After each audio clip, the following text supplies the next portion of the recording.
Hello.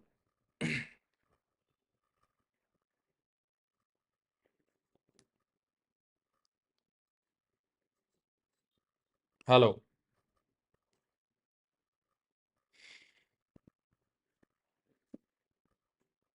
Welcome to MPPSC Adda.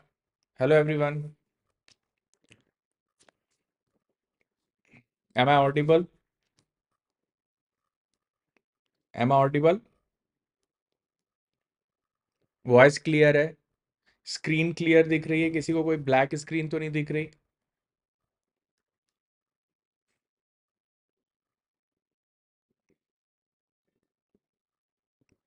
Please comment.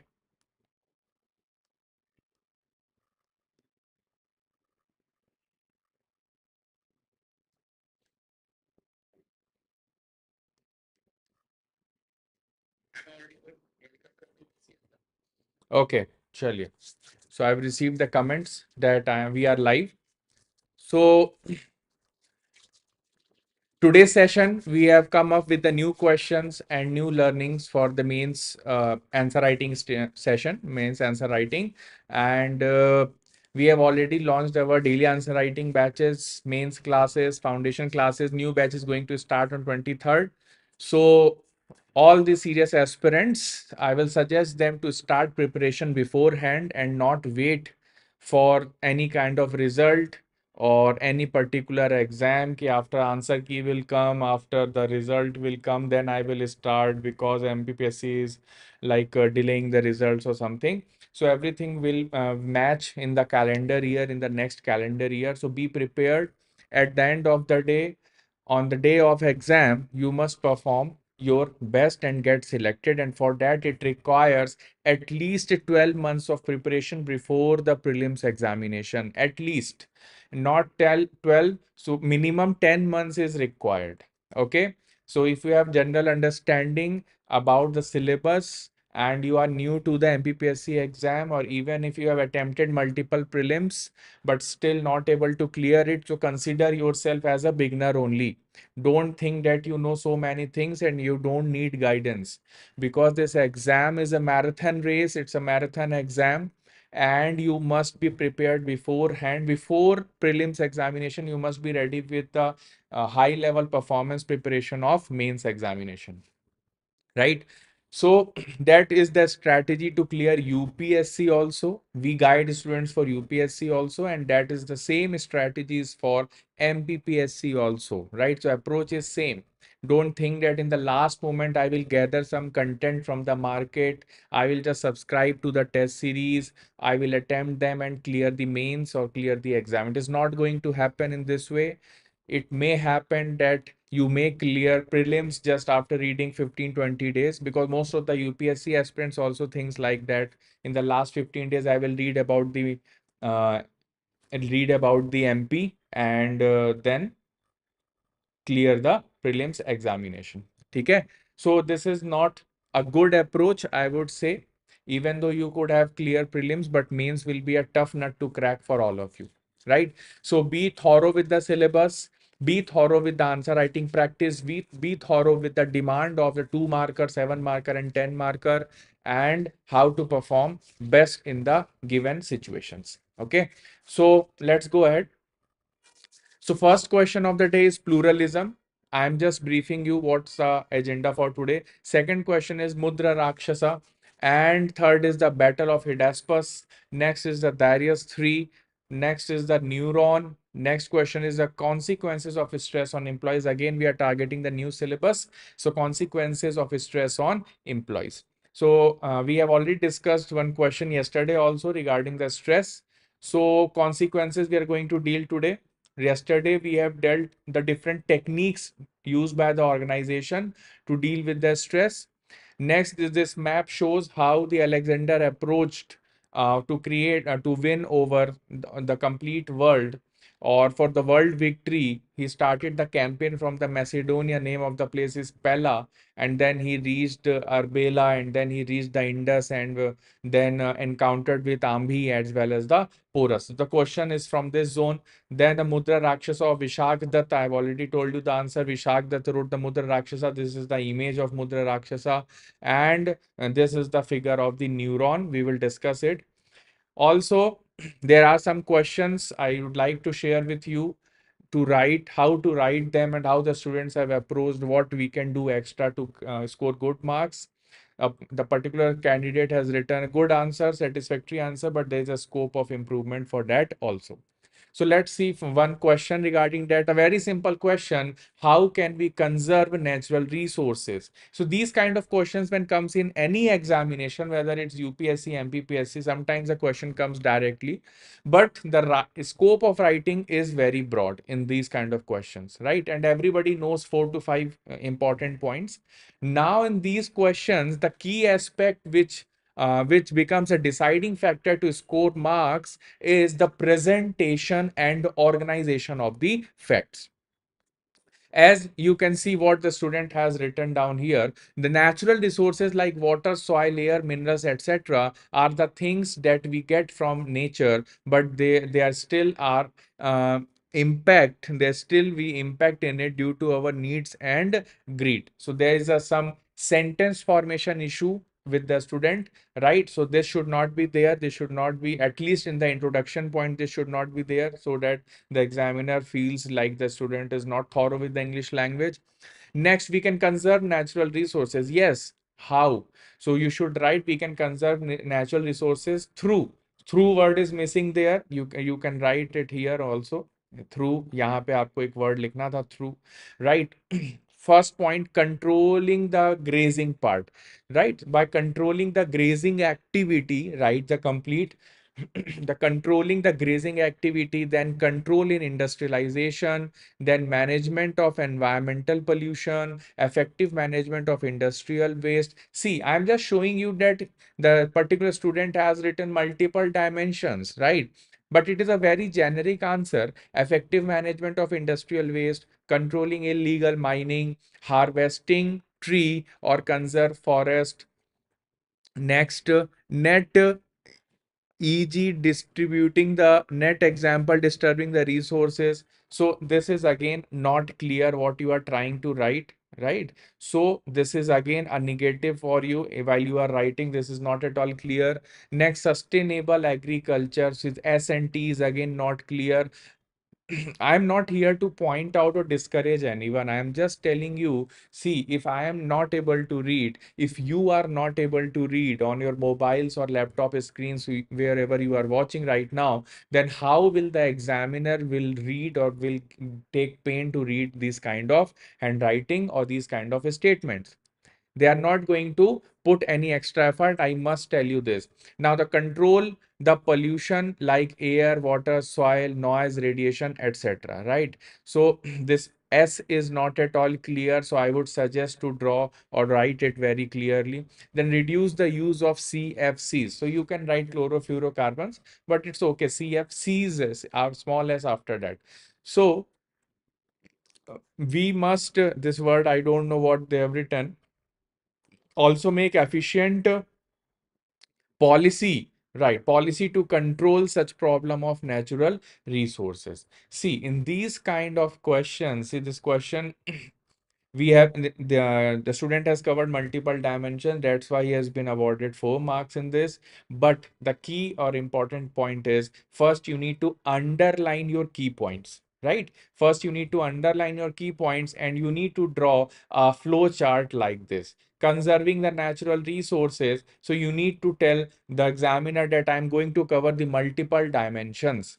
As first point is biodiversity, then water conservation, soil conservation, energy conservation, renewable resources use, as well as you can add here air quality or air pollution control, right? Water conservation, soil conservation, already we covered. So air pollution control also we can add here. So we can write here air pollution control. The first thing is to draw a flow chart so that, and this flow chart need to be drawn here. कहाँ पे draw करना है हमको? यहाँ पर draw करना है. In this area we need to draw the flow chart so that examiner gets an idea what you are going to write in the next 2/3 of the page, right? So it makes the task of the examiner very easy, and definitely it will fetch you good marks, right? And next important point is you need to write the key point in front. Suppose the biodiversity point is being dealt with in the answer, so you need to write the biodiversity here and then explain about it. Water solution, conservation, then about it. So it is not just a water pollution, it is also about the use of water, efficient use of water, rainwater harvesting. These are again the important methods to conserve natural resources, right? And shifting to renewable resources is a very important topic which has not been covered here. Here the student has mentioned only the sustainable agriculture topic, only the sustainable agriculture, right? So you need to give a important section of your answer to the renewable energy resources. You need to write the solar energy, wind energy, biomass energy need to be used, and it must increase its share in the total energy usage statistics of India, right? So as we are day by day, we are increasing the share of our renewable resources, and we are trying to shift away from the coal and petroleum and all other resources which are naturally available, or the natural resources which are available to us like air, water, etc., right? So this kind of questions demands a good flow chart and underlining. So as it is mentioned here, underlining of key points is very, very important. Okay, so this question I have taken intentionally. It's a very general question, but yes, जैसे आपने इसको read किया तो आपको भी लगा कि ठीक है, जनरल से पॉइंट्स लिखे गए हैं, but it is not very attractive, not at a glance I can't get what the student is trying to convey. So आपसे बेहतर दूसरा आंसर कोई लिख देगा in these kind of questions. एक और बहुत ही सिंपल सा क्वेश्चन है. Let's see different crop seasons in India. In India, crop season is broadly divided into 3 seasons, right? So 3 parts nahi bolna chahiye, 3 seasons, right? The crop seasons are the Kharif, Rabi, and Zaid. So this part is okay, right? This part of the candidate is okay. But as soon as the sown and the harvest season that candidate is mentioning, then suddenly it is completely wrong. So Kharif is not sown in October, November and harvest in June, July. This is completely opposite. This is completely opposite. So Kharif season is like June to October, Rabi season is October to March, and Zaid is March to June. So sown season should be in June and harvesting should be in October. So it is totally opposite. So this is wrong, and that's why the marks have been deducted. So this is very, very important point. Then the Rabi season, again the same blunder, same blunder. October is the sown season and March is the harvest season. And for Zaid, the candidate has written correctly that March and April is the sowing season and harvesting is May and June, right? Next important point, that in the crop section, Kharif is mentioned rice, so rice paddy is correctly mentioned. Groundnut again in the season it is correct. Then wheat, gram, and all. So this is a very fundamental mistake. So this type of question comes in prelims examination also, right? And what happens in the exam hall in mains exam, most of the time in too much of hurry we mix up things, right? So please beware of these things, please take care of these things. We should not be in a hurry, we should not be in with too much of writing. I will write this, I will write that, yes, I know too much about this topic, let's see, right? So in this kind of attitude and approach, you generally mix up things or just swap the points. So in match the following, in writing the column format, while you are writing the differences in two things, be very, very alert. Sometimes some kind of mistakes are happening like that. Suppose a difference is asked between Buddhism and Jainism, right? In the heading point, you are writing Buddhism and the right column is Jainism. And when you start writing in a hurry, you write all the Jainism points within the Buddhism category and all the Buddhism points under the Jainism category. Please be alert. Don't make these kind of simple silly mistakes. So even if you know all the things, you will do mistake, you will not get marks, right? So this is again See, in the prelims examination, you see the options in front of you, and sometimes after judging all the options, you can guess the correct answer. But in mains examination, it's rigorously 3 hours, and you just simply have a blank sheet in front of you. You need to have your very solid knowledge to so that you will be able to present your answers. Chale. So let's go further. You can add multiple more crops, and it is very, very important that it is rain fed. You can write the kharif rain fed crops are majorly sown here, and rice and paddies, especially on the eastern part of the country, from Bihar to Tamil Nadu, we find the rice or the paddy because in the eastern part we receive so much of rainfall. Then rabi crops and zaid crops, right? So you can mention some more crops there, and you can fill the space. Correct? Chal. Next, one more question we will see. Very basic again question, but it demands a very high quality of answer framing. Is like what is the process of formation of black soil? See, as soon as you read the word black soil, the one word triggers in your mind, and that word is Deccan Plateau. And black soil is in the Malwa region, especially, and in the Satpura region also in India, in Madhya Pradesh, right? And in all of the Deccan, we find the black soil, especially in Maharashtra also, right? So this is a very basic सा question, right? Black soil को कैसे deal करना है, आप में से बहुत सारे बच्चों को ये बात आती है, ये टॉपिक पता है, बट स्टिल हमें लिखने में क्या क्या गलतियां करते हैं हम देखने वाले हैं, right?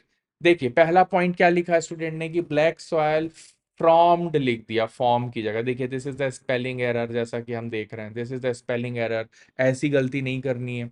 Now the black soil is formed due to denudation and sedimentation. ठीक है, डेन्यूडेशन एंड सेडिमेंटेशन बिल्कुल सही बोला।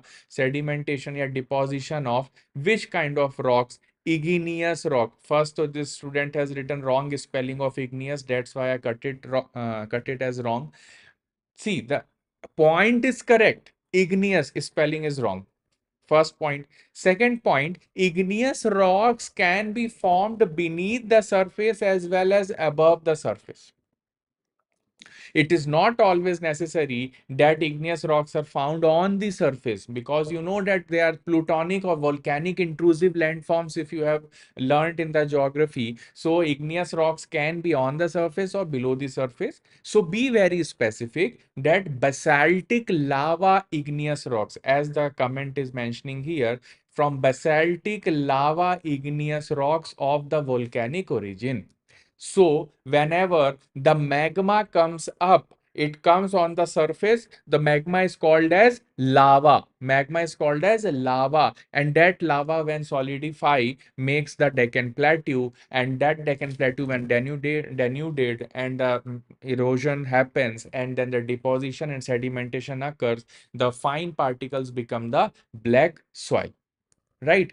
That student further proceeds and write downs about this line. So this should be the introduction definition. Then you can draw a little bit of flow chart like volcanoes, then lava comes out, then spread up. See here, now that candidate writes spread of magma as a sheet, which is very wrong. Molten magma or molten interior liquid is called as magma, but as soon as that magma comes on the surface, it becomes lava. So lava is used for the volcanic material which comes on the surface. This is very, very important. Now, as sheet over the surface makes it basaltic rock due to weathering and erosion of basalt rock. Okay. So these kind of flow chart can be drawn. That is fine, and it will really help. That is fine. It will really help the examiner to understand things.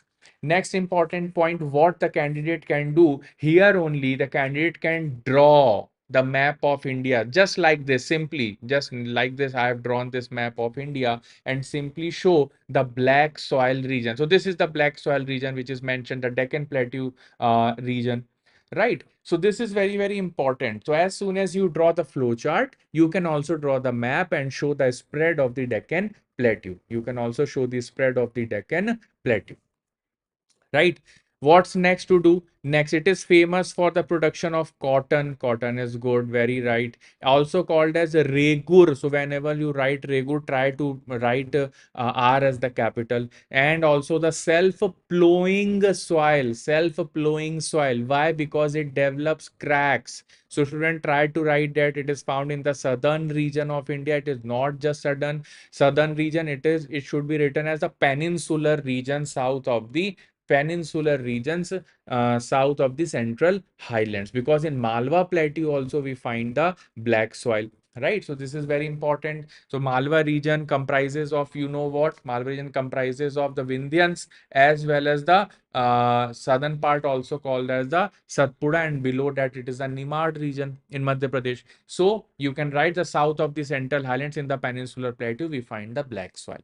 Here the student has written very fundamental mistake, that it has the lack of humus content. It has the lack of humus content.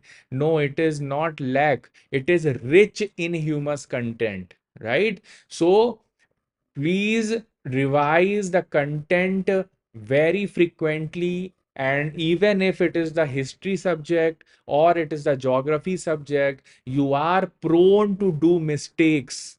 You are prone to do mistakes. I'm telling you, we are receiving copies every day. From tomorrow, we are planning to show you some copies of these assignments which we are discussing, and the students are writing after understanding my lecture. They are attending here, right? So they are making mistakes, but it's a learning process. We are not here to identify just mistakes. It's a learning process. That's it, right? This is again a very important question from the economy, that India, why are sugar industries moving from North India to South India? This is a very important question, and it is also mentioned in your fundamental books like NCRTs. But these kind of questions are very tough to answer, because students are not able to remember what kind of soil and what kind of climate is supportive to a particular crop. Suppose a very important question comes, that cotton textile industry, where is it shifting? Textile mills, where is it shifting? From Gujarat to Bombay region, or Bombay to Gujarat region. You would have studied it about it in geography. But now the question is about the sugar industries, right? Why they have shifted from North India to South India? And we need to answer that in a very technical manner. All the engineers who are attempting the paper, and all the students who are from the arts background or the humanities background, I need to tell you, and I must tell you one important thing while attempting the examination, that this exam is a technical exam. Even though you are appearing for the social sciences paper, don't think that some writing some kind of a story is going to fetch you marks. This is not going to happen. Your approach should be scientific. Your approach should be scientific while studying. Even if you are studying history, you must be very scientific as the historians work, that what are the different sources for the Mauryan Empire. Suppose I ask you a very simple question, I will deal it with tomorrow. And suppose, what are the sources of the Mauryan Empire? So you need to start with the literary sources, then archaeological sources, then inscriptions, and then how the story was formed about the Mauryan Empire, and what were the policies of the Ashoka, which we can decipher from the rock edicts, 14 rock edicts and 7 pillar edicts, which he has erected in his lifetime, right? So your approach should be very scientific. So if you are answering this kind of question, that why the sugar industries are moving from the North India to South India, you must be very clear about the type of soil requirements, type of climate requirement for the sugarcane, type of overall moisture content requirement for the sugarcane, what is the crushing season. You all should be clear with that, and I am helping you to revise things through these questions. So please please watch these sessions. Importantly, when I am live, even if you are not able to attend it, then afterwards watch it recorded on the same day in the night time, and try to write these answers in the copy every day. Otherwise, don't think that on Sunday I will do the complete weekly task, which is not going to happen, because this is not current affairs class where writing a single word will help you, and attending 1 hour of class. In this class, the content is too much. right? So it will take time. So make it a habit to write on daily basis, right? Chali. So what the student has written, India is having the variety of soil. It's okay, which provides a favorable conditions to grow sugarcane. So how this statement is correct? Why should I give marks to you? See, India is having the variety of soil which provides a favorable condition to grow sugarcane. Sugarcane has nothing to do with the variety of soil. Sugarcane has to do only with the soil it needs. So this statement is ambiguous. Next important, sugarcane production is favorable in black soil and alluvial soil. See, whichever soil provides moisture, as you know that sugarcane is too much cultivated in the Maharashtra and it is abundant with the black soil. It's okay. The black soil is okay. But the important point is the moisture-rich loamy soil. Moisture-rich loamy soil. And whenever I am saying the word loamy, it is more related to the texture of the soil. Sandy soil, loamy soil, clayey soil, silty soil. So whenever I say these terms, I am talking about the texture of the soil, not the content of the soil. But whenever I say the black soil, the iron content is high. That's what I say. Right. So be very, very clear and be very technically correct while writing the answer. Okay, I hope my lectures will help you in open your mind and at least instigate some thinking in your overall approach for answering the questions. So sugarcane production is favorable in the black soil and alluvial soil. That is correct partially, but the most important aspect you need to write that it provides moisture. That's why it is good, and it can grow well in deep, loamy, moisturous soil. Next point, it in northern India, UP, Bihar, Assam, and Madhya Pradesh, etc., are known as a production known for production of sugarcane. But due to green revolution in the North India, the production of sugarcane in the north is less. See, it is one of the point that the green revolution has prioritized the production of wheat in the northern plains of Punjab and Uttar Pradesh region, especially the western Uttar Pradesh, and it has pushed the cultivation of sugarcane to the other areas. Yes, because northern Indian plains or the Great Plains are the breadbasket of India, and wheat cultivation and rice cultivation we are mostly focusing on in this region because of the alluvial tract of Indus, Yamuna, Ganga, and Brahmaputra belt. So this point is valid. Next point, less fertile due to over irrigation. In region like Punjab and Uttar Pradesh, HYB variety of seeds are used. Next, floods in Bihar and West Bengal region. So these are the negatives of the northern region, right? But you need to show these are the push factors you are mentioning. You are not mentioning about the pull factors, why southern India is a favorable region for the cultivation of sugarcane. You need to mention that, and that's what we have mentioned it here, right? These are the key points. Cooler climate. In the hot humid climate, this is not going to very much flourish. That's why cooler climate. Next, the push by green revolution. Next, the soil moisture in peninsular region. Next, the longer crushing season in the peninsular region. So these are the key points which helps the pulling as well as the pushing of the sugarcane sector and overall industry in South India. And it has been extended not just in Maharashtra, it has been extended in Karnataka until Tamil Nadu also. Right. So this is very, very important. So some of the points are very good, but you need to, again, I'm telling you in a 7 marker, this space after 2, 3 lines, you need to utilize for a flow chart. I'm again writing this is basically the region for flow chart, right? FC, I'm writing it here. So you need to write down the flow chart, right? So these kind of questions I have brought today, and these majorly the questions which I have discussed today are very general in their approach, but in the questions they has asked, but they are very, very tricky in answering. Tricky why? Because everybody knows everything about these topics. Then the question comes, how are we going to answer it? So in these kind of questions, it's not about the knowledge, it's about the presentation, it's about the organization. It's about how clearly you make your points visible to the examiner, sorry, and you fetch good marks in these kind of questions. Okay, because if you ask any student how the paper was, you will say that the questions were very easy. So all the students will say the same thing, and then the marks will be very different for all of you, and the reason would be the points which I've mentioned today. So these are the things I have discussed with all of you. But now we are moving towards, after looking at the copy, and every day I have made a habit now that I will show you some of the answers of the students. And those answers are only for the learning purpose. How can we improve? And all of you, I am suggesting simply listening is not going to help you. Only writing will help you. Okay, so write and send your answers to us. Many students have already done, more than 50-60 students are already started to send their answers. So I again suggest other students who are joining us every day, right? We are getting good views. Students are giving their attention to the right thing at the right time. That is main answer writing. Chali. So let's move on towards a question called as pluralism. So see, there is a term, this question comes from the syllabus from paper 4 part B, and there is a topic called as the administration management of plurality.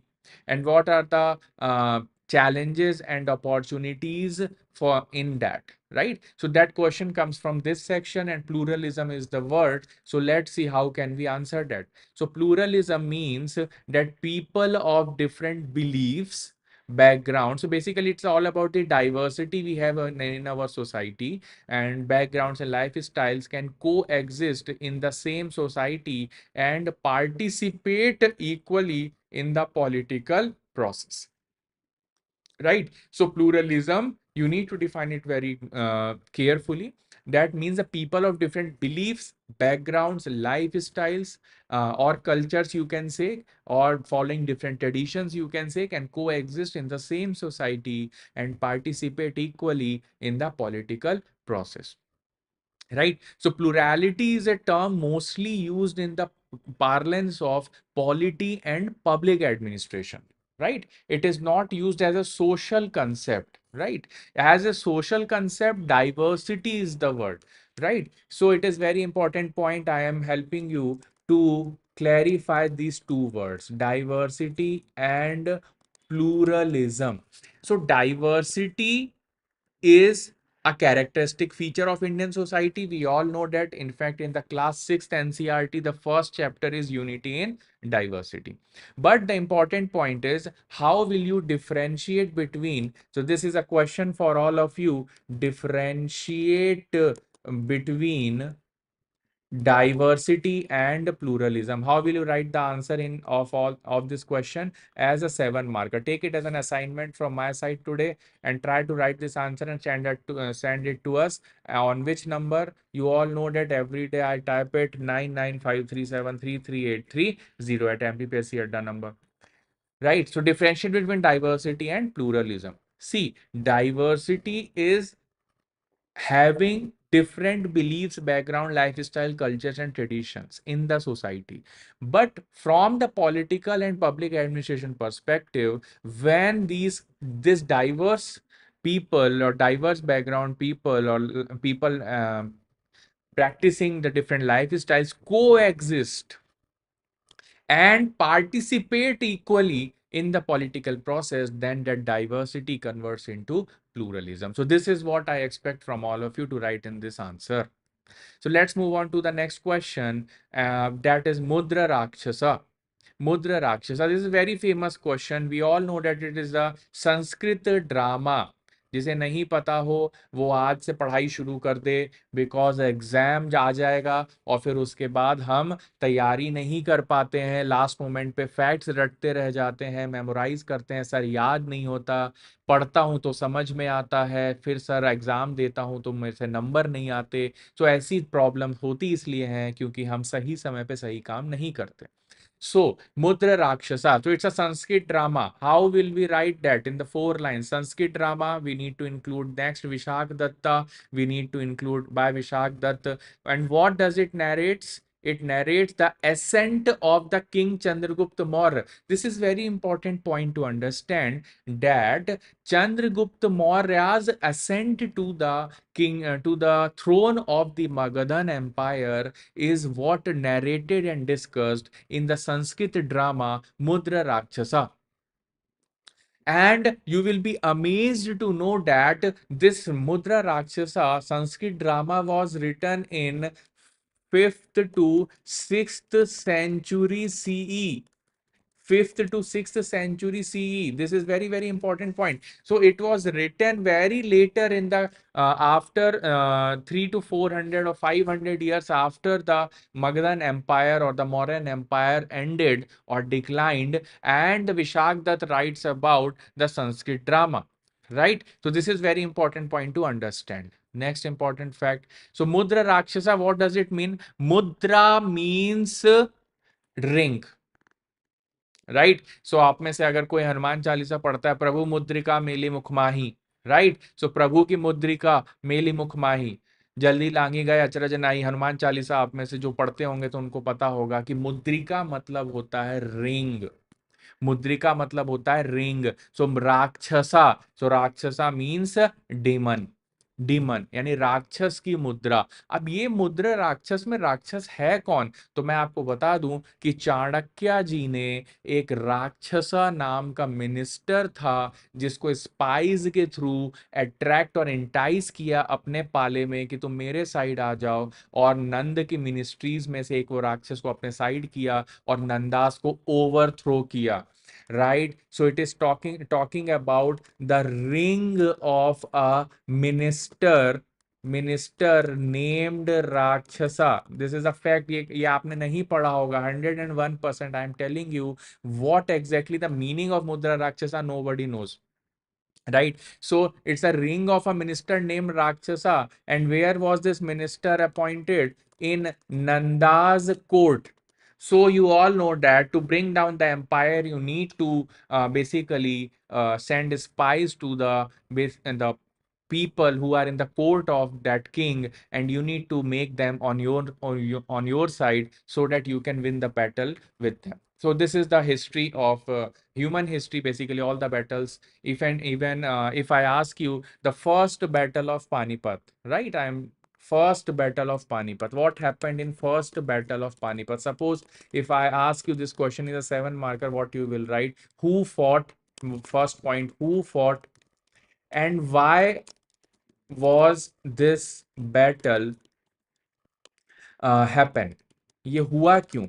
Right? So who was the person who asked in the first battle of Panipat for Babur to come to India and defeat Lodhis? Right? So there is always a person from someone's kingdom which need to be taken care of so that the empire need to be toppled down. Okay? So let's move ahead with the Mudra Rakshasa. We have completed. This is very important in fact and very interesting story if you will read about the Mudra Rakshasa. But what we do for the prelims exam, we simply learn that Mudra Rakshasa by Vishakdatta. Okay? But it is a Sanskrit drama by Vishakdatta which narrates the ascent of the king Chandragupta Maurya to the power in Magadha. And Mudra Rakshasa means a demon, a ring, and Chanakya enticed Rakshasa, minister of the Nandas, on his side so that Chandragupta Maurya can win the battle.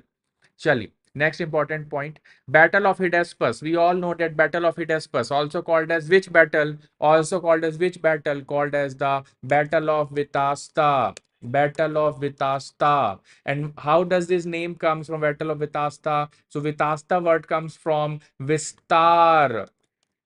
Vistar. So Vistar means broad. Vistar means widespread. And what was the name of Vitasta? Current name. What is the current name of the Vitasta and the Hydaspes? It is Jhelum. It is Jhelum. This is very important fact. Right. So let's see what does this battle signifies. This battle is it's a battle fought between Alexander and Porus in 326 BC on the banks of Hydaspes. So we all know So we all know that Alexander came to India in 327 BC after crossing Hindu Kush. After crossing what? Hindu Kush. So to discuss this question and narrate the story, let's come to this figure. This figure is very, very important point. So this is the Alexander's route with the arrow when he came to defeat the Achaemenid Empire completely. And this is very important turning point in the history of India, because after this, Ambhi surrendered and the Porus fought, and the Nandas were disinterested in fighting, and so complete Takshila was under the control of the Alexander. You all have interest in the story of the Alexander. That's why I'm telling you, because Chanakya was the dean or the basic principal of the Takshila University at that time, and he was very sad that Alexander is controlling the complete of Gandhar. So this is the path of the Alexander. He started from Pella and then he came to Asia Minor, then he came to Arbela, and he came to Babylon, then Susa, then Persepolis, and then finally he took the northern path and then came to Bactria and then crossed the Hindu Kush and then reached the India. So this is the region where the Battle of Hydaspes, Jhelum River took place. Right? Chali. Next important point, after the Battle of Hydaspes, Alexander went back and finally he died in Persepolis. Finally, he died in Persepolis, right? And because he was suffering from malaria and typhoid in just after years after, in 323 BC he died. So let's come to the Battle of Hydaspes. How can we frame this Battle of Hydaspes? It's a battle fought between Alexander and Porus. One more important fact in this, that Porus is basically the Puru tribe. Porus was basically Puru, and these Purus were the original tribes from the time of the Rig Vedic period who used to live in this region of the Sapta Sindhu. Of the Sapta Sindhu. Sorry, my throat is not good. Right, and Alexander and Porus. So this Puru tribe belongs to that. That Porus is the Puru tribe, but Porus was the exact pronunciation by the Greeks. Next point, the name of the river was the Jhelum. So Hydaspes was the name of the Jhelum. This point again will increase your marks. And although Porus had a strong army, he lost. Who lost the battle? Porus lost, but after looking at the courage, bravery, and heroism of the Porus, Alexander asked the Porus to take care of this region. So this region was basically between the river Jhelum and Chenab. So this region was between Jhelum and Chenab. So this battle was fought on the banks of river Jhelum, and the fight was for the region between the river Jhelum and Chenab. And the Jhelum was also widespread, and it was this battle was fought in the summer and monsoon season, and the river Jhelum was widespread because of the increasing flow, and that's why this river was spelled as Vistar of the river, and this Vistar was converted into the Greek as Vitasta, and the Greeks or the Alexander army called this, Herodotus called this as Hydaspes. आप बताएं मेरे को who is called as the father of history. Right, Herodotus, the Greek historian. ठीक है, चलिए. So Alexander came through which pass in India? He came through Khyber Pass and crossing Hindu Kush mountains. So these are the fundamental facts related to the Battle of Hydaspes, and it is very prominent. It can come in your examination. Darius III. Darius III again very important. It is related to the invasions, Persian invasions and Greek invasions we are learning today about in the ancient Indian history. So Darius III was the ruler of the Achaemenid Empire. He was the last ruler of the Achaemenid Empire before the Greeks took control of the complete Persian Empire up to the Indus Valley. So this is the figure which tells about the Achaemenid Empire. You can say this complete region was under the Achaemenids, and the different rulers, as you can see, the Cyrus, the Darius I, the Xerxes, who fought the battle 300, the battle with the Spartans, right?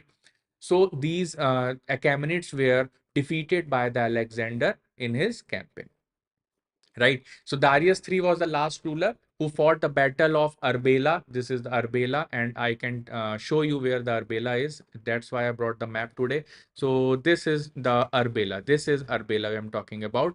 This Arbela. So here the Darius III and the Alexander fought, and after that the whole Persian Empire, or sorry, Achaemenid Empire, was under the control of the Alexander. And finally, Alexander reached the Indus Valley because Iran or Persian Empire or Achaemenid Empire was divided into 28 Kshatraps, or the provinces, and the Indus Kshatrap was its 20th Kshatrap, and it was the most wealthiest Kshatrap. That's why Alexander tried to gain control of the provinces which are east of the Hindu Kush mountains after crossing the Suleiman range or the Hindu Kush range.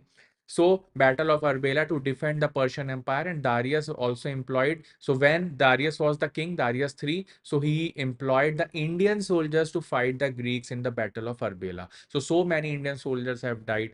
So, in the present time, as you know, that so many Indian soldiers also fought in the World War I and World War II, but from the British side. So, same thing happened in 330 BC. So, this battle was fought in 330 BC, and the Battle of Hydaspes was fought in 326 BC. Next question, let's see the neuron. Next question is the neuron. So neurons are the nerve cells that send messages. Yesterday we have seen the question on the reflex arc and understood what the reflex action is. Today we are taking the topic neuron, and we are discussing that neurons are the nerve cells that send messages all over your body and to allow you to do everything from breathing, talking, eating, walking, thinking. So whatever activities you are doing, it is done with the help of the nerve cells, right? It is done with the help of the nerve cells, and we can send messages and activate our body. So this is all about neuron. Chali. Next important, the last question of the day, the consequences of stress on employees. I am telling you, these kind of questions are very probable in the coming examination. Any student from you who are targeting 2024 also, आप में से बहुत से ऐसे बच्चे होंगे जिनका अभी प्रीलिम्स निकल रहा होगा, लेकिन मेंस के लिए वो तैयार नहीं है। वो इन सेशंस को मिस ना करें। इन सेशंस से आपको क्वेश्चन मेंस एग्जाम में दिखने ही वाले हैं, ये तो आप मान के ही चलिए, राइट। और जो आंसर्स यहाँ पे आपको दिए जा रहे हैं, अगर आपने इनको कॉपी कर दिया और एग्जाम में लिख दिया, तो you are going to score very good marks, that we can assure you, right. So consequences of stress. और आप में से अभी जो बच्चे हैं, फाइनली अगर उनको ऐसा लग रहा है कि वो अभी भी प्रिपेयर्ड नहीं है, तो मेंस की क्लासेस कर लीजिए एमपीपीएससी अड्डा के ऑफलाइन सेंटर इंदौर में आके, और अपने कंसेप्ट्स को क्लियर करिए, अपने नोट्स को बिल्ड करिए, अपनी डेली आंसर राइटिंग करिए, अपनी टेस्ट सीरीज करिए, और एग्जाम को क्रैक करिए। So we have a very good track record of the toppers for mains who have cleared the mains as well as the final result, right? So take the guidance from our experienced team. So question says consequences of the question says the consequences of stress on employees. So yesterday we have learned about the organizational technique to deal with the stress. Today we are talking about the consequences on the employees. So see, there are multiple dimensions. Their physical health, right, will be deteriorated. Their mental and emotional well-being health will be deteriorated. Then behavioral changes will be done, will occur, sorry, in the employees, and organizational consequences, ultimately what organization is going to face. So this we need to see. So let's start with the physical health. So let's see. So as soon as the employees start facing stress or feeling stress or any kind of burnout or anxiety in the organization, right? Then what happens? The high blood pressure, the increasing risk of heart diseases would be the first thing. So high blood pressure. So you need to write answer like this. See, it's very clear. Heading, then subheading with underline. So this is what I'm going to write. So sometimes instead of writing increasing of high blood pressure and heart disease, just write high blood pressure and then write 3-4 words about it. That increasing risk of heart disease. Next, weight gain because of the slow metabolism. Obviously, the weight will gain. So stress hormones. The stress hormones can lead to weight gain. Next digestive problems because of what, irritable bowel syndrome. Because क्या होगा, जब आप बहुत stress में रहेंगे तो आपको भूख नहीं लगेगी, या भूख लगेगी तो आपके पेट जो है वहां पे आपको एपेटाइट नहीं आएगा, या फिर you will feel let you butterflies in your stomach, right, या फिर आपको डाइजेस्टिव प्रोसेस में प्रॉब्लम होगा, डाइजेशन क्लियर नहीं होगा, लाइक दैट, ठीक है। तो ये सब अल्टीमेटली फिजिकल इम्पैक्ट्स हैं when your mental stress flows in your body, right? Now mental and emotional well-being, obviously it will be affected. So mental and emotional well-being is anxiety and depression, that is the first thing. And memory and concentration, so you will have a weak memory. Whatever task will be given to you by the manager, you will not be able to recall it very clearly. Next, concentration in the meetings or while doing work will not be there. You will start forgetting your goals, your day-to-day task, that is called as the memory lapse. So memory lapse क्या होता है? Forgetting things. Suppose in the meeting, 2 or 3 tasks have been assigned to you and you remember only one task. And at the end of the day, you are going to your boss or the manager and saying, sir, I have completed my task. This is, please look into it. And the manager is saying, ki beta, I have given you 3 tasks and you have just completed 1 or 2. Right. So that is the memory lapse. Right. Then the headaches will be there, obviously, because of the anxiety, depression, and all. Ultimately, headache will be there. So headaches are there. So tension, headaches from stress. Next is the behavioral change. Behavioral change may perception is the most important point. First important thing, when you are going through stress, you definitely look the complete and existence around you as your enemy, right. So सबसे ज़्यादा important point ये हो जाता है कि जब कोई employ stress में होता है तो वो ऑर्गेनाइजेशन को या फिर अपने बॉस को या फिर अपने कलीग्स को अपना एक एनिमी की तरह देखने लगता है कि because of their behaviour I am feeling stress and they are targeting me, ऐसा भी हो जाता है। So perception, stressful individuals develop tension and anxiety and their level of understanding decreases. तो फिर हम मिसअंडरस्टैंड करने लगते हैं अपनी ऑर्गेनाइजेशन या मैनेजर या अपने कलीग्स को। सो एटीट्यूड में चेंजेस आते हैं बिहेवियरल में, because small anxiety, small negativity overall affects the attitude. We all know that, ethics में हम एक कंसेप्ट पढ़ते हैं। Continued stressful environment creates certain permanent negative impressions. So you have heard many people, if you are above 21 years of age, many of your friends may be doing the job, that the management is there only to suck the blood out of you, to take the labor out of you, to make the profit out of you, and they don't care about the employee. So if this kind of mentality start persisting in your mind, it is a very negative impression, and this kind of negative attitude ultimately decreases your performance, and the management, even though they are not like that, ultimately have to get rid of you because you will start affecting others also. So whenever there will be a colleague of you who is working late or who is working more working hours, working very efficiently, you will ask them not to work because the management is taking advantage of you and the management is paying less to you for your for whatever you deserve. So that kind of negativity, if you start spreading in the organization and in your team, then organization has no option left other than to get rid of you or to throw out of fire you or throw you out of the job. So sleep disturbances also starts, the insomnia or sleeping patterns. Next, learning, employees cannot learn. You will not be able to learn. You will not, your attitude will be like that. What will happen at the end? I will be paid the same amount. Why should I increase my own skills and knowledge? Next is the organizational consequences. Ultimately, employees are frequently absent. That's why absenteeism, decision making distorts the perception of the managers regarding you. So that's why you will not get the overall hike in the salary also, because you are very negative and not efficient in the organization. And ultimately, disturbed customer relationships will be there, which shows the intolerance impels them to pick up conflicts easily. So ultimately, these are the fundamental problems which are the outcomes or the consequences of the stress, right? So these are the figures I have brought. This is a very good answer drafted by Adda team, right? And you can learn about this unit from Sagar sir. and he is taking the classes for the administration management right now. So whoever is appearing for 2024 can definitely take his guidance about how to prepare, attend his classes, right, and answer these questions, how to write, what should be the vocabulary for this unit, what kind of words we need to use while writing the answers.